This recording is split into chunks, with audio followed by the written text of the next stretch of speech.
We take turns. Okay. Yeah. Well, let me know before it's due. I'm due to do it, because otherwise I won't take notes. Okay. Yeah. So I think we're going to get started. Yeah. So it is recording. Hello, everyone, and welcome. Thank you for being here. Thank you for the ICCB and the hosts for making this possible. And I'll share my screen to start the presentation.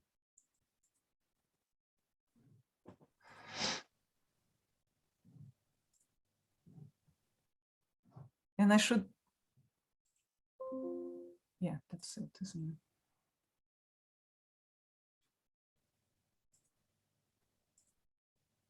Okay, can you all see the presentation? Excellent. Right, so let's get started. I think most of our core group is here. I'm Adriana Consorte-McCrea, though I'm under someone else's name here. And we've got Jake and Carlos and Sean, who will also be presenting.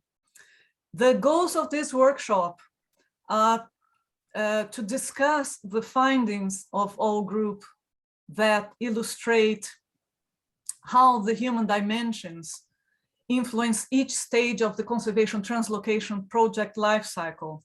So we will introduce the framework that we've been working on, guidelines to facilitate human-wildlife interactions in conservation translocations.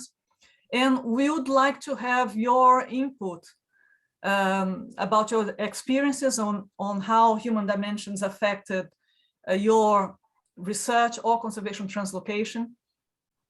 And we are looking for insights to make this a useful multidimensional experience. So the workshop is going to be organized into the stages of the conservation translocation where human dimensions might make an important element, from planning to initiation, implementation, ending, and post-exit. And then that will be followed by Q&A and discussion. So our group is the Human-Wildlife Interactions Working Group of the IUCN Conservation Translocation Specialist Group. And the aim of our group, we've been together since 2018, is to promote discussion of key issues within human-wildlife interactions in conservation translocations, to help practitioners find solutions at the different stages of this process, to help develop a network and collaborations, and to provide advice. We also support the IUCN Conservation Translocation group in their guidelines, and we share resources about these issues. Why is it important when we're talking about conservation translocations?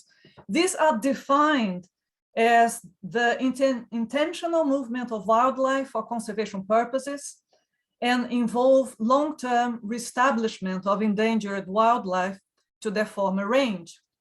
So you have a wildlife and a human dimension here. So conservation translocations are management interventions to restore. Make sure you downside though. It's like a bread bowl. I definitely will. I'll try and join the call. To mute yourself, please. Thank you. The CBD, the Convention on Biological Diversity, says that signatories must adopt measures for the recovery and rehabilitation of threatened species and for their reintroduction under appropriate conditions. And the IUCN guidelines say that this has to be done by enlisting public support. So there are human dimensions, and conservation professionals are not necessarily familiar with ways to study these human dimensions or include them in their projects. However, ignoring the human dimensions can affect deeply the success of reintroduction. And investments in human dimensions aspects improve community involvement, peers acceptance, and the support from various interest groups involved in the conservation translocation. So these human-wildlife interactions, as we see them, they can be both positive, some of them positive, some of them negative. They are quite dynamic, and they are influenced by the context, by previous experience of people who are in the middle of it, by trends of what's happening to society at the moment, and also by individual processes like social demographic variables, age, gender, education, and so on. The studies of human-wildlife interactions require integration of several disciplines and knowledge systems, from traditional knowledge to social sciences, anthropology, psychology. They have material dimensions, which are based on ecosystem services and income generation, or anything that you can put a tag to it, and also non-material dimensions based on cultural, psychological, and spiritual factors. Now, many times these interactions are a consequence of relationships between different groups, disagreements with governance, or conflict between interests of different groups. And they can be better characterized as people-people conflict, but they also influence the interactions with wildlife. I'll pass you on to my colleague, Sean Waters now.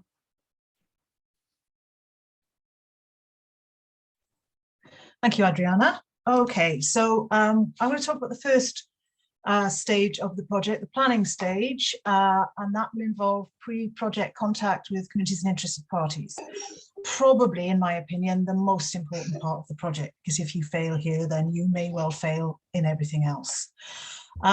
You need to decide, for example, how involved local people should be in the project planning stage, because the level of involvement, if you get it right, will foster support for the reintroduction. And so the recommendation we kind of come up with is to develop communication channels and mechanisms with local communities from a very early stage, which could include a forum where local people can voice their concerns about project plans. It would be helpful to develop a participatory process that creates opportunities for local people to discuss their concerns and address both ecobiological and socioeconomic issues. And this will probably allow project leaders and interest groups to move into the next stage of decision-making together. It would also be a good idea to put mechanisms in place to address residents' concerns about human-wildlife interactions effectively, consistently, and transparently, ensuring communities and others are aware of these processes. This would hopefully avoid potential conflicts and distrust among interest groups and with the project management. Okay, thank you. Next slide, please. Oh, sorry, can we go back? I've forgotten the case study. Okay, so one of the case studies this is the first case study I'm going to talk about very briefly. This was a translocation of pine martens from Scotland to an area in Wales by the Vincent Wildlife Trust, which was very successful, and the project has expanded. There's been a lot of local support from that. But at the very start, they actually embedded their researchers in the communities themselves. They lived there, they worked there, they took part in daily life. And this actually was very effective in building trust. And it means that it builds trust and collaboration. Okay, now next slide. Thank you, Adriana. And of course, we have ethical obligations to people living around the reintroduction area. We need to plan to work with local communities. If we plan to work with local communities, then we need an ethics protocol and or approval from your institution, or from sometimes from government also. States, for example, with a lot of indigenous people in some countries, then special permission is required from the state to work with those people. So that would be, you would automatically have to apply for ethical approval in those cases. In any case, we should all seek ethical approval when we're working with people, and this should be factored into the early stages of the project. We should also develop a culturally appropriate communication strategy. And we need to research and confront the effects of colonial history and its continuing influence on the people and places involved in the translocation. It's no good pretending that colonialism is all over now. It's not. Many remote and marginalized communities will have an inherent distrust of incomers and change due to their past negative experiences. And these must be taken into account. Also, don't treat communities as homogenous. They consist of diverse groups and hierarchies, so don't treat them as a single social entity. Try to understand and consider the values of different interest groups, and manage culturally important species in collaboration with the communities involved. So, for example, a lot of Native American groups or tribes in the US are very involved with reintroducing important species to their reservations. This is really important for not just for biodiversity conservation, but for their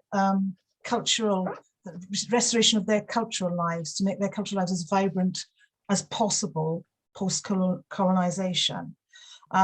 And so here we have examples. We have them bringing back bison at Fort Peck and other reservations. There's been a number of tribes involved in the reintroduction of the swift fox, also an iconic species for the Plains Native Americans. And here you see a quote from Bear Cub Stiffer on Fort Peck. "We only read about buffalo in a book. We only saw buffalo at a zoo or in a wildlife preserve that was non-Indian." And this shows just how important these kinds of reintroductions are for cultural diversity as well as biological diversity. Next slide, please. So that follows then that we should try and understand and consider the values of different interest groups. So we should talk to local people to understand their concerns about coexisting with the focal species. We shouldn't belittle, their concerns. They may be afraid, for example, they may be fearful. We should try to learn from successful stories elsewhere in mitigation but don't assume they will automatically work in your project area. We should clearly assess the positive and negative consequences of local cultural attitudes towards reintroduced species.